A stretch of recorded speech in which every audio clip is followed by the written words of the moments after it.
এ আমার বাজার ইদ্রিস পয়গম্বর এই অফার পায়া নবনীয় বড় অফার যে অল্প সময় আমল কম কিন্তু নেকি দাম বেশি।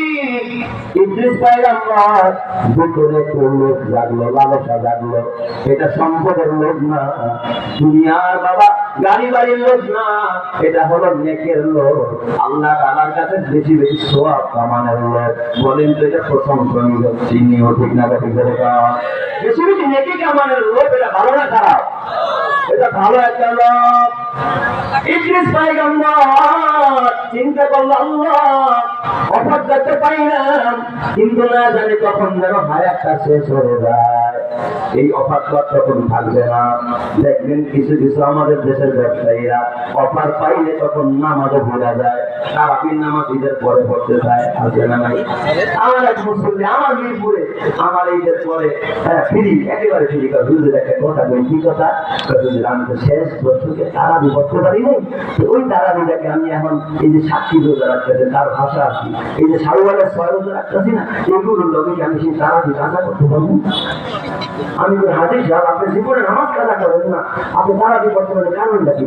হুজুর শেষ দর্শকে যে বেচা কিনা হয় আমার দোকানে শাড়ি কাপড়ের দোকান দিকে, সারা বছর জানা দিচ্ছি, শেষ দশকে সেই পরিমাণ দিচ্ছি, এই জন্য নামাজ রোজা বাদ দিয়ে জমানোর ব্যবসা দিচ্ছি। আছে না নাই?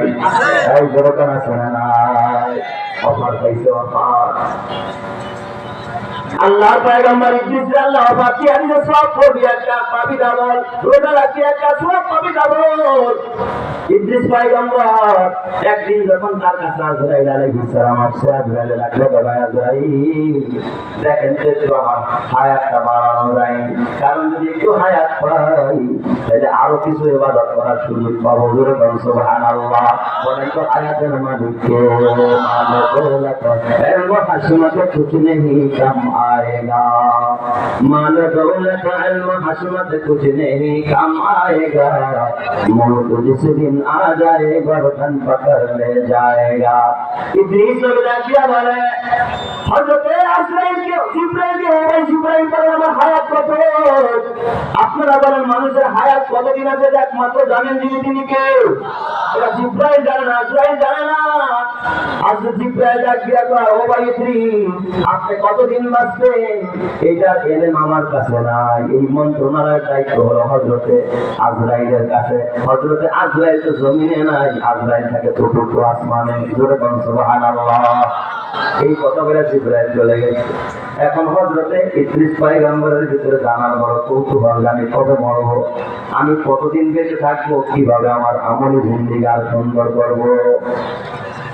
ইদ্রিস পয়গম্বর এত বেশি ইবাদত করে, তার ইবাদতের প্রশংসা যখন আসমানে আরম্ভ হলো, ওই চতুর্থ আসমানের একজন ফেরেশতা আল্লাহ তাআলা বিভিন্ন ক্যাটাগরির ফেরেশতা বানাইছে। কিছু ফেরেশতা বানাইছে যারা সারাক্ষণ শুধুমাত্র তাসবিহ করতে থাকে, কিছু ফেরেশতা বানাইছে যারা রুকু অবস্থায় থাকে, জীবনে কখনো রুকু থেকে মাথা উঠায় না।